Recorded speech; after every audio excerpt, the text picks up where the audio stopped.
신앙 고백드립니다.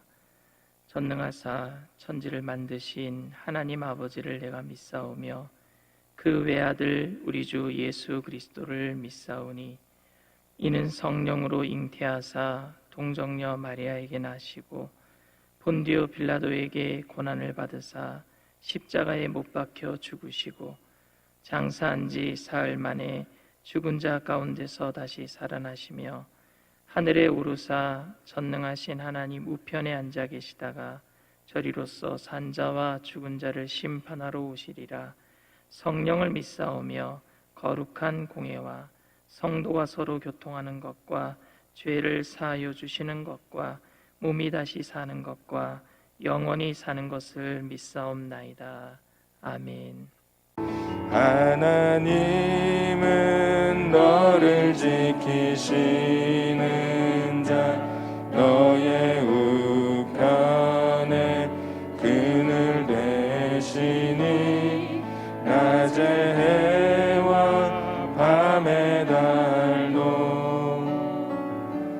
너를 해치 못하리. 하나님은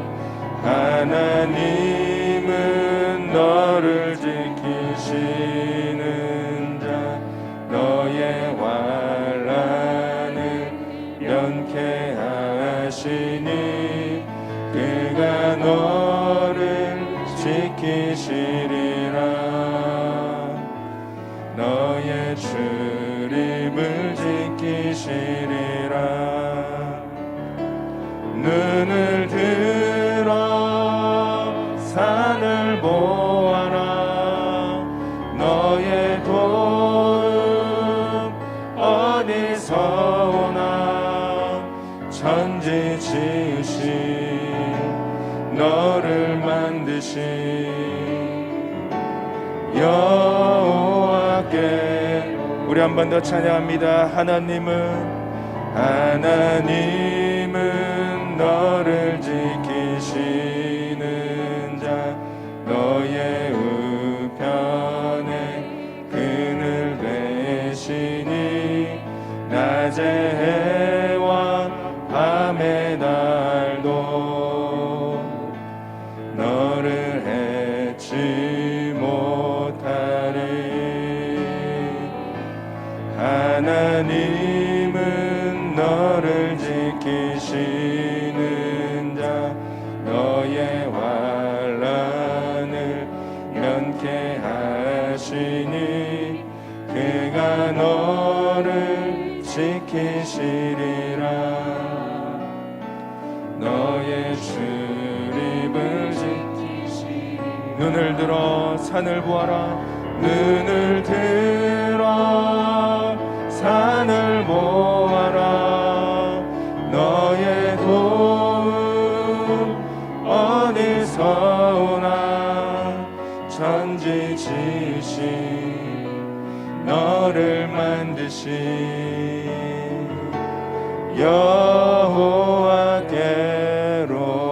여호와께로다. 사랑과 은혜가 풍성하신 좋으신 하나님, 주님의 은혜를 감사를 드립니다. 코로나19를 지나가지만 주님의 은혜 때문에 이 모든 것 속에서 기쁨과 감사함으로 나아갈 수 있도록 오늘도 우리를 예배 자리로 불러주심에 또한 감사를 드립니다. 하나님께서 이 땅을 불쌍히 여겨주시옵시고 긍휼히 여겨주시옵시고 코로나19로 인해서 상처받은 영혼들을 치료하여 주시옵시고 우리 모든 교회가 이것을 계기로 깨어 있어서 주님과 더욱더 가까이 가는 아버지 믿음이 성령이 충만한 시간이 될 수 있도록 역사하여 주시옵소서. 오늘도 성령이 환영하고 인정하고 모셔드리고 의지하고 주님만 바라보고 나가는 귀한 시간, 우리 교회의 장로회로부터 영화부에 이르기까지 성령으로 충만케 하여 주시옵시고 세우신 원로 목사님과 당회장 목사님 건강 주시고 성령 충만함으로 말씀 전하는 곳에 그리스도의 능력이 나타나게 하여 주시옵시고 특별히 우리 원로 목사님 하나님 하루속히 아버지 하나님 병중에서 일어서게 하셔서 마지막까지 끝까지 주님 앞에 귀하게 쓰임받게 하여 주시옵소서. 오늘도 아침을 깨우고 새벽을 깨우고 주님 앞에 예배드리는 모든 심령들, 그 처소에 그리스도의 충만한 은혜가 넘쳐나게 하시고 성령의 능력이 임하는 귀한 복된 시간 되게 하여 주시옵소서. 말씀을 전하는 자나 듣는 자나 피차 은혜 나누는 귀한 시간 될 수 있도록 주님께서 인도하실 줄 믿고 감사드리며 예수님의 이름으로 기도드리옵나이다. 아멘. 오늘 은혜 받으실 말씀은 요한복음 1장 19절에서 28절까지 말씀입니다. 요한복음 1장 19절에서 28절까지 말씀 우리 다 함께 봉독합니다. 유대인들이 예루살렘에서 제사장들과 레위인들을 요한에게 보내어 네가 누구냐 물을 때에 요한의 증언이 이러하니라. 요한이 드러내어 말하고 숨기지 아니하니 드러내어 하는 말이 나는 그리스도가 아니라 한데 또 묻되 그러면 누구냐 네가 엘리야냐 이르되 나는 아니라 또 묻되 네가 그 선지자냐 대답하되 아니라 또 말하되 누구냐 우리를 보낸 이들에게 대답하게 하라. 너는 내게 대하여 무엇이라 하느냐 이르되 나는 선지자 이사야 말과 같이 주의 길을 굽게 하라고 광야에서 외치는 자의 소리로라 하니라. 그들은 바리새인들이 보낸 자라. 또 물어 이르되 네가 만일 그리스도도 아니요 엘리야도 아니요 그 선지자도 아닐진데 어찌하여 침례를 베푸느냐. 요한이 대답하되 나는 물로 침례를 베풀거니와 너희 가운데 너희가 알지 못하는 한 사람이 섰으니 곧 내 뒤에 오시는 그이라. 나는 그의 신발끈을 풀기도 감당하지 못하겠노라 하더라. 이 일은 요한이 침례 베풀던 곳 요단강 건너편 베다니에서 일어난 일이니라. 아멘.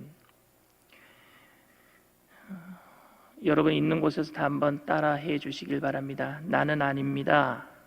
나는 절대 아닙니다. 나는 아닙니다. 나는 절대 아닙니다. 골프를 좋아하는 목사님이 계셨어요. 그런데 너무 골프를 좋아해서 주일날 성도들에게 아프다라는 핑계를 대고 교회에 안 나가고 골프장에 간 겁니다. 그런데 그날 골프를 치는데 홀인원을 한 겁니다. 홀인원이라는 것은 한 번 쳐서 그 조그만 홀 안에 한 번 쳤는데 그 안에 바로 들어간 거를 홀인원이라고 얘기합니다.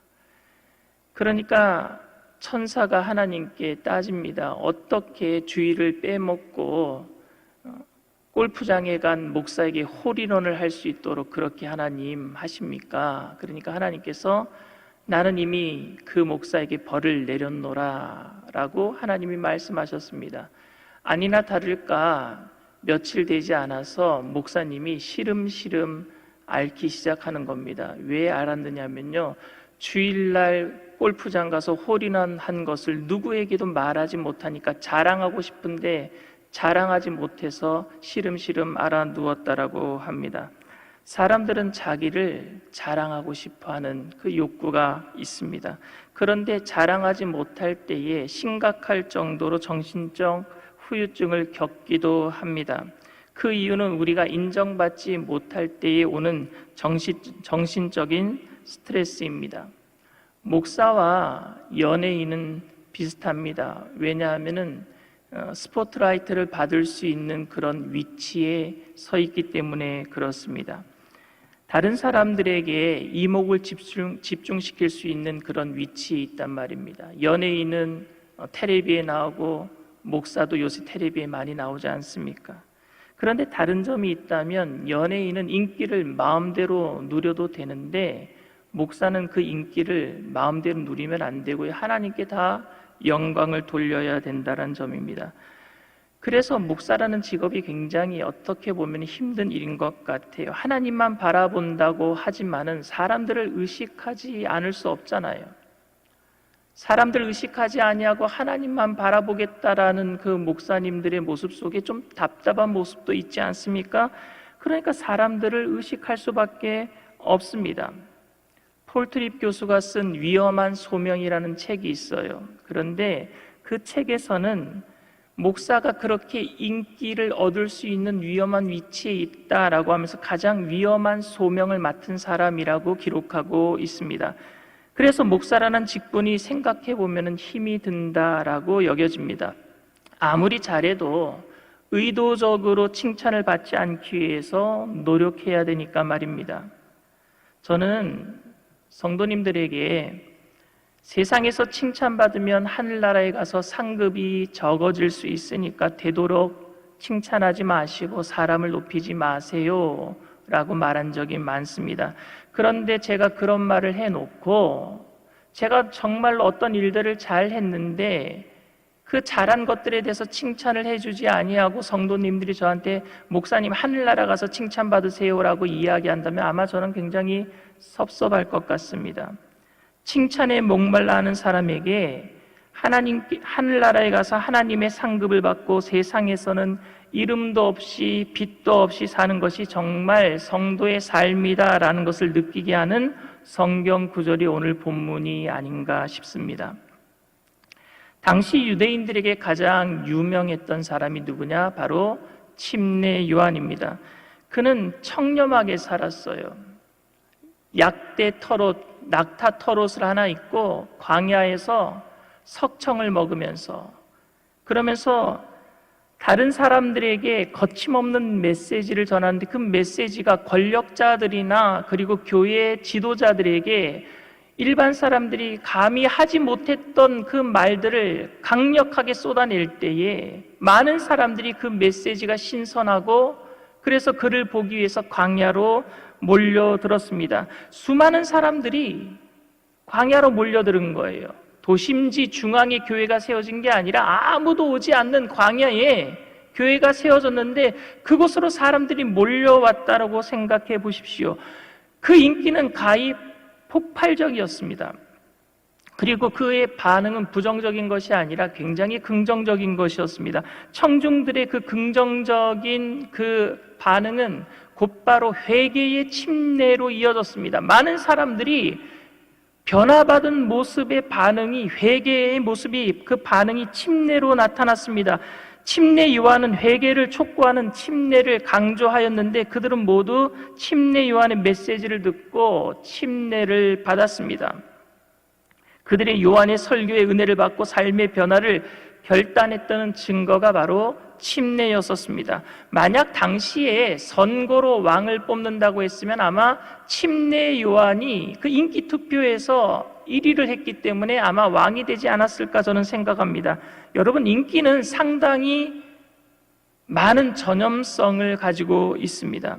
인기 가수는요, 오빠 부대를 몰고 다닌대요. 그런데 유명한 부흥사는 아멘 부대를 몰고 다닌다고 합니다. 예전에 조용필 씨라고 가왕이라 그러잖아요. 기도하는 하고 노래를 하면은 저쪽에서 하고 쓰러지고 오빠 하고 쓰러지면은요 이쪽에서도 오빠 하고 그 오빠라는 그 단어 때문에 모든 청중들이 그 환호성을 질렀던 것들을 텔레비에서 본 적이 있습니다. 그런데 여러분, 인기는 사람을 과대포장하게 돼 있어요. 과장하게 돼 있습니다. 당시 유대인들에게 우리가 400년 동안 기다렸던 메시아가 이 침례 요한이 아닐까 하는 그런 여론이 팽배했었습니다. 말라기 선지자 이후에 하나님께서는 이스라엘에 대해서 입을 닫아버리셨거든요. 그래서 400년 동안 침묵기가 있습니다. 그것이 신구약 중간기라 그래요. 그러니 400년 동안 하나님이 말씀하시지 않은 거예요. 선지자들을 통해서 하나님께서 끊임없이 말씀해 오셨는데 400년 동안 하나님이 말씀하시지 않으니까 400년 만에 나타난 이 침례 요한이 엘리야의 성정을 가지고 진짜로 나타난 그 메시아가 아닌가 하는 그 여론이 이스라엘 유대인들 가운데 팽배했었단 말입니다. 요한의 기분은 그때 어땠을까요? 저 같으면은요, 손살이 치면서 나는 아닙니다 라고 했지만은 기분은 좋았을 것 같아요. 저 같으면은요. 그렇게 생각해주는 사람들에게 굳이 절대 나는 아닙니다라고 말하지 않더라도 죄가 안 될 것 같아요. 왜? 내가 우겨서 그런 것이 아니라 사람들이 그렇게 여겨주니까 저 사람들이 날 여겨주는 것에 대해서 내가 그렇게 죄책감 들 필요도 없을 것 같습니다. 이러한 여론 때문에 예루살렘에서 요한이 있는 그 광야까지 제사장과 레위인들을 보냅니다. 파견합니다. 19절 말씀입니다. 유대인들이 예루살렘에서 제사장들과 레위인들을 요한에게 보내어 네가 누구냐 물을 때 요한의 증언이 이러하니라. 드디어 여러분 정계에서까지 찾아온 겁니다. 많은 사람들에게 인기를 얻고 있는 요한에게 사내들인 공회회라고 하는 그 종교이면서 정치하는 그 단체에서 관심을 보이기 시작한 것입니다. 지금으로 이야기하자면 실시간 검색 순위 1위가 된 거예요. 요즘 시대를 자기 PR 시대라 그러잖아요. 누가 그러더라고요. 피할 건 피하고 알릴 건 알린다 그래서 PR 시대라고. 자신에 대해서 없는 것도 있는 것처럼 포장해서 알려야지만 이득을 볼 수 있는 시대 아닙니까? 그 당시 예루살렘에서 파송된 종교 지도자들은 혹시 구약 성경에서 얘기했던 그 메시아가 아닌가 하는 그 의구심을 가지고 침례 요한을 찾아왔던 거예요. 그런데 요한은 자기가 누구인지에 대해서 말하는 것이 아니라 자기가 누가 아닌지에 대해서 얘기하고 있어요. 이상하지 않습니까? 요한이 오늘 성경 본문에 보면은요, 자기가 누구인지에서 대한 것은 한 가지만 얘기해요. 그것도 자기를 소리라고 얘기합니다. 광야에 외치는 소리다라고 얘기하지, 그 외에는 자기가 누구인지에 대해서 얘기 안 하고 다 자기가 누가 아닌지에 대해서만 얘기하고 있어요. 20절 말씀입니다. 요한이 드러내어 말하고 숨기지 아니하니 드러내어 하는 말이 나는 그리스도가 아니라 한데. 요한은 드러내어 말하고 숨기지 아니하였다라고 성경은 말하고 있습니다. 사람들은 자기가 하지 않은 일도 누군가가 당신이 이 일을 했군요, 정말 좋은 일을 했군요, 만약에 어떤 큰 일을 할 적에 주도적으로 그 일을 한 사람이 그 자리에 없고 옆에 잠깐 참견했던 사람이 옆에 서 있는데 어떤 사람들이 와서 옆에 참견했던 자기에게 당신이 이 일을 했군요 하면은요, 머뭇머뭇거리면서 칭찬을, 글쎄요 내가 어떻게, 이러면서 그 칭찬을 받으려고 하는 그 마음들이 우리들에게는 있습니다. 내가 부정도 긍정도 하지 않는 거예요. 그 사람이 생각한 대로 나를 그렇게 높여주게 인기 있게 생각하게 하는 것, 그거 별로 죄가 되는 것 아니라고 우리는 여길 수도 있습니다. 예를 들어서 목사님들의 청빙에서는요, 문제들이 조금 발생되는 일들 중에 하나가 뭐냐 하면은요, 자기가 그 청빙하는 교회에 절대 갈 수 없는 처지가 있는 그런 목사님들이 있거든요. 그런데 청빙 절차에 서류를 내고 그 교회에 가서 설교하는 목사님도 계십니다. 자기가 그 교회에 갈 처지가 절대 안 되는데도 말입니다. 왜 가는 줄 아십니까? 자기 설교가 얼마나 은혜가 되는지, 그리고 그 교회 성도들이 얼마나 자기에게 은혜를 받는지 인기를 한번 재보려고 가는 사람도 있단 말입니다. 저는 그곳에 갈 처지가 안 됩니다. 저는 절대 아닙니다. 사람들이 청빙을 하더라도 나는 아닙니다. 나는 거기 갈 처지가 안 됩니다. 라고 말하면 좋겠는데, 그런데 침례 요한은요, 자기는 절대 아닙니다라고 얘기합니다. 메시아처럼 생각하는 여론과 그것을 확인하려는 사람들에게 나는 그리스도가 아니다라고 확실하게 고백했던 것입니다. 추후의 여지도 없이 그런 생각조차 하지 못하도록 강력하게 부인했습니다. 그래서 종교 지도자들은 그러면 네가 엘리야냐? 또 묻습니다. 21절 말씀입니다. 또 묻되 그러면 누구냐? 네가 엘리야냐? 이르되 나는 아니라. 여러분, 사실 예수님은 침례 요한을 엘리야라고 말하신 적도 있으세요. 마태복음 17장 12절 말씀입니다. 내가 너희에게 말하노니 엘리야가 이미 왔으되 사람들이 알지 못하고 임의로 대우하였도다. 인자도 이와 같이 그들에게 고난을 받으리라 하시니. 엘리야가 이미 왔었대요. 예수님 전에 6개월 먼저 태어난 사람이 누구예요? 침례 요한입니다. 그리고 침례 요한은 예수님 먼저 와서 광야에서 오실 메시아를 예비하는 그 일을 감당하지 않았습니까? 그것을 가리켜서 예수님께서 침례 요한이 바로 그 엘리야였다라고 얘기하고 있어요. 그런데 예수님조차도 침례 요한을 엘리야라고 인정하셨는데 침례 요한 자신은 자기는 그 엘리야도 아니다라고 얘기하고 있습니다. 왜 그랬을까요? 너무 겸손해서요? 당시 유대인들에게 천국으로 바로 간 사람들 중에 두 사람이 있었거든요. 에녹과 엘리야입니다. 죽음을 안 보고 천국으로 바로 간 사람들. 그 사람들을 유대인들은 가장 존경했어요. 그런데 그 중에서도 엘리야는 능력의 종이었습니다. 기도할 때 하늘에서 불이 떨어졌잖아요. 그래서 유대인들 중에서는 엘리야와 같은 그 메시아가 와서 자기네들을 구원할 것이다 라고 하는 그 메시아 사상이 있었습니다. 그래서 침례 요한은 자기는 그런 메시아가 되지 못한다, 그런 엘리야가 되지 못한다 라고 말했던 겁니다. 그랬더니 이번에는 그 종교 지도자들이, 예루살렘에서 온 종교 지도자들이 그러면 네가 그 선지자냐 또 묻습니다. 그 선지자냐?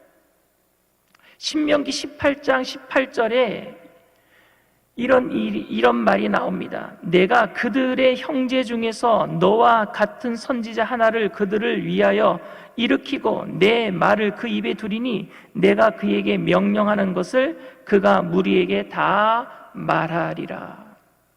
하나님께서 모세에게 모세와 같은 선지자를 후세에 보내주겠다 약속하신 말씀이었어요. 그러니 구약 성경을 달달달달 외웠던 유대인들은 그러면 신명기에서 얘기했던 바로 그 선지자가 바로 너냐라고 묻고 있는 겁니다. 그런데 요한은 나는 그 선지자도 아니다라고 이야기하고 있어요. 우리나라 전래동화에 보면은요, 한 마음씨 고운 나무꾼이 나무를 하러 갔다가 자기 도끼를 그 연못에 빠뜨리고 맙니다. 그런데 그 연못가에 엉엉 울고 있을 때 하나밖에 없는 그 전 재산인 그 도끼를 잃어버렸을 때 산신령이 나타나서 금도끼를 가지고 나타나서 이 금도끼가 네 도끼냐? 그러니까 아니요, 그 금도끼는 제 도끼가 아닙니다. 그러니까 산신령이 은도끼를 갖고 나타나서 그럼 은도끼가 네 도끼냐? 아니요, 그 은도끼도 내 도끼가 아닙니다. 산신령이 마지막으로 쇠 도끼를 갖고 나와서 이 녹슨 쇠 도끼가 네 도끼냐? 그러니까 네, 그 도끼가 제 도끼입니다. 그러니까 산신령이 이 금도끼 은도끼도 다 가져라. 마치 이런 류의 이야기처럼 들려요. 그러면 여러분, 엘리야가 그리스도의 영광도 받고 엘리야의 영광도 받고 그리고 그 선지자의 영광도 다 받아 누렸습니까? 아니요. 침례 요한은 그렇게 하지 않았습니다. 전혀 아니라 그랬어요. 25절 말씀이에요. 또 물어 이르되 네가 만일 그리스도도 아니요 엘리야도 아니요 그 선지자도 아닐진데 어찌하여 침례를 베푸느냐? 네가 무슨 자격으로 그럼 침례를 베푸느냐?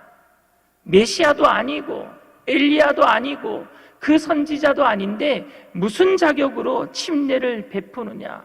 제가 만약에 침례 요한이라면은 내가 원래 예수님 먼저 그 길을 닦으려고 온 사람이야. 그러니까 사람들이 내가 하는 소리에 은혜를 받고 나왔기 때문에 회개의 침례를 준 거야. 이렇게 변명할 수 있잖아요. 저 같으면 그렇게 변명했을 것 같아요.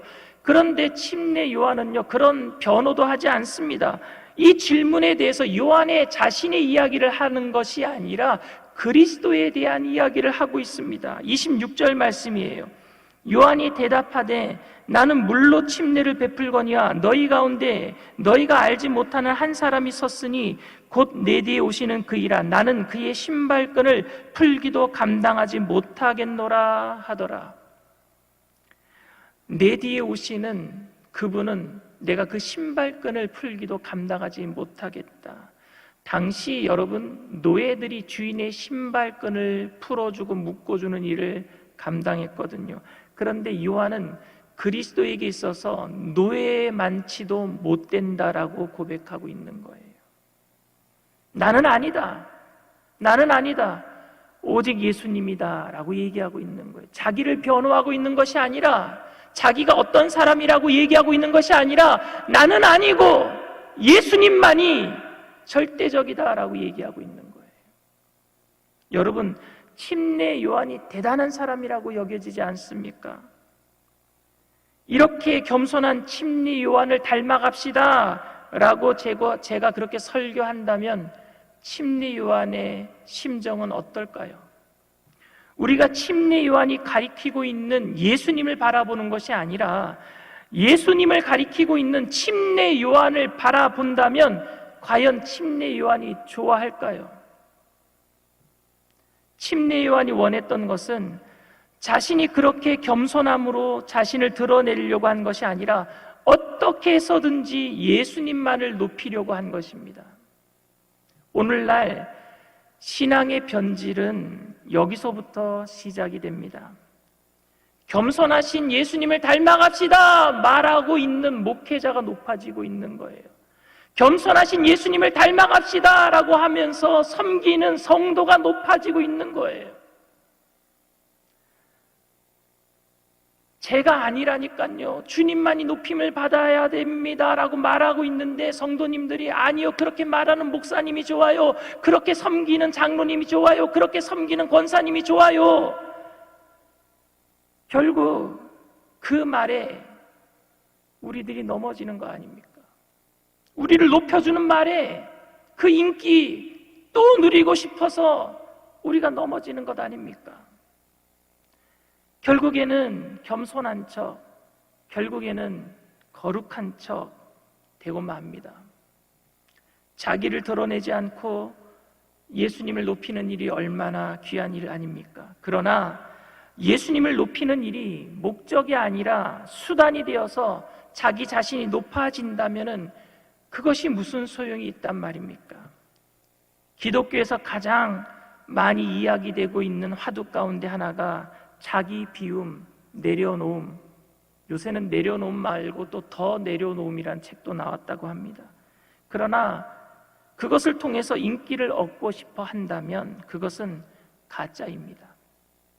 우리의 목표가 최고의 겸손한 삶이 되는 것이 아니라 겸손함으로 그리스도를 높여 예수님만 우리를 통해서 존귀케 되는 것이 되어야 될 줄 믿습니다. 내가 최고로 겸손한 삶을 살아가는 게 목표가 아니라 내 겸손한 삶을 통해서 주님이 높아지는 것 말입니다. 내가 어떻게 되든지 상관없어요. 인기를 얻든지 못 얻든지 상관없어요. 그래서 침례 요한은 고백한 게 나는 망해야 되겠고 예수님은 흥해야 되겠다 말하는 거예요. 자기는 상관없다라는 거예요. 침례 요한처럼 자기를 부인하고 그것을 통해서 주님만 높이는, 침례 요한처럼 그렇게 주님만 높이는 저와 여러분들이 다 되시기를 주님의 이름으로 축원을 드립니다. 사랑과 은혜가 풍성하신 좋으신 하나님, 주님의 은혜를 감사를 드립니다. 우리가 주님 닮아갈 때에 겸손한 모습으로 다른 사람들이 나를 높여주는 것, 거기에 마음 뺏기지 않게 하여 주시옵시고 우리의 겸손한 삶으로 오직 주님만을 높이는, 주님의 영광만을 드러내는 우리 모든 그리스도의 제자들이 다 되게 하여 주시옵소서. 나는 죽고 예수로 더불어 살아가는 사람들 되게 하여 주시옵소서. 나를 쫓아오려거든 자기를 부인하고 자기 십자가를 지고 나를 쫓아올 것이니라 예수님 말씀하셨는데 우리의 삶 가운데 우리를 부인하는 삶이 있게 하여 주시옵소서. 그것을 통해서 주님만을 높이게 되기를 원합니다. 우리 교회가 주님만을 높이는 교회 되기를 원합니다. 한국 교회가 주님만을 높이는 교회 되기를 원합니다. 전 세계 교회가 예수님만을 높이는 교회 되기를 원합니다. 이 일을 통해서 하나님, 우리의 모든 삶 가운데 그리스도의 영광으로 풍성하게 채워주실 때 영혼이 잘되게 하시고 범사가 잘되게 하시고 강건하게 하여 주시옵시고 생명을 얻되 넘치게 얻게 하여 주셔서 천국 복음으로 온 세상을 뒤덮어버리게 하여 주시옵소서. 코로나19가 하루속히 사라지게 하여 주시옵시고 이단 신천지의 세력들이 다 붕괴되게 하여 주시옵시고 하나님, 빼앗겼던 영혼들이 다시 교회로 돌아와서 온전한 믿음 생활할 수 있도록 길을 열어주시옵시고 이 모든 일들을 감당할 수 있도록 우리 여의도 순복음교회가 성령 충만함으로 날마다 바로 세워져서 끝까지 주님 앞에 쓰임받게 하여 주시옵시고 특별히 마지막 때 북한의 복음의 문이 열려져서 평화적으로 복음으로 통일되는 귀한 역사를 주도적으로 감당하는 교회로 쓰임받게 하여 주시옵소서. 세우신 원로 목사님 건강 더하여 주시옵시고 당회장 목사님 성령으로 충만하게 하셔서 말씀 전하시는 곳곳마다 그리스도의 기사와 이적이 나타나게 하시고 우리 모든 교회 일원들이 성령 안에서 하나 되게 하여 주시옵소서. 이 모든 일들을 능히 감당케 하여 주시옵소서. 오늘도 이 새벽에 감사함으로 온라인으로 아버지 하나님 예배드리고 또 정성껏 헌금 드리는 손길들마다 축복하여 주시옵시고 천배 만배로 갚아 주시옵소서. 감사드리며 예수님의 이름으로 기도드리옵나이다. 아멘. 하늘에 계신 우리 아버지여, 이름이 거룩히 여김을 받으시오며 나라가 임하시오며 뜻이 하늘에서 이루어진 것 같이 땅에서도 이루어지리이다. 오늘 우리에게 일용할 양식을 주시옵고 우리가 우리에게 죄 지은 자를 사하여 준 것 같이 우리 죄를 사하여 주시옵고 우리를 시험에 들게 하지 마시옵고 다만 악에서 구하시옵소서. 나라와 권세와 영광이 아버지께 영원히 싸움나이다. 아멘. 할렐루야. 우리 주님께 영광의 박수 올려드립니다. 이 시간 기도하실 때에 나라와 민족을 위해서 기도하시고 특별히 북한의 복음의 문이 열려서 그래서 평화적으로 복음 통일이 이루어질 수 있도록 기도해 주시고 하루속히 코로나19가 사라지고 이 땅 가운데 이단 가운데 빼앗겼던 영혼들이 이단이 다 무너지고 해체되어서 교회로 다시 돌아와서 온전한 믿음 생활할 수 있도록 기도해 주시고 우리 교인들 중에 아픈 분들을 위해서 기도해 주시고 특별히 원로 목사님 건강을 위해서 당회장 목사님 사역을 위해서 이 아침에 우리 주님 세 번 부르고 통성으로 간절히 기도합니다. 주여 주여 주여.